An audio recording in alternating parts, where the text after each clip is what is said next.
৫ August গণঅভ্যুত্থানে Sheikh Hasina দেশ ছেড়ে চলে যাওয়ার পর জাতির উদ্দেশ্যে ভাষণ দেন সেনাপ্রধান।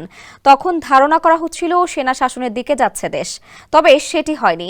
কিন্তু ঠিকই ৫ আগস্টের পর থেকে দেশের আইন শৃঙ্খলা পরিস্থিতি নিয়ন্ত্রণে মাঠে কাজ করছে সেনাবাহিনী। সেনা সদস্যদের এই ভূমিকা তুলে ধরেছেন সেনাবাহিনী প্রধান জেনারেল ওয়াকারুজ্জামান। তিনি বলেছেন, দেশের ক্রান্তিকালে সেনাবাহিনী পাশে দাঁড়িয়েছে, সবাই মিলে কাজ করলে দেশের এই ক্রান্তিলগ্ন থেকে বের হওয়া যাবে। রোববার ঢাকা সেনানিবাসের আর্মি মাল্টিপারপাস কমপ্লেক্সে বীর মুক্তিযোদ্ধা সেনা সদস্যদেরকে সংবর্ধনা এবং সেনাবাহিনীর শান্তিকালীন পদক অনুষ্ঠানে তিনি একথা বলেন। এ সময় 2023-24 অর্থ বছরে শান্তিকালীন সময়ে বিভিন্ন বীরত্বপূর্ণ কাজের স্বীকৃতিস্বরূপ 28 জন সেনা সদস্যকে পদক পরিয়ে দেন সেনাপ্রধান।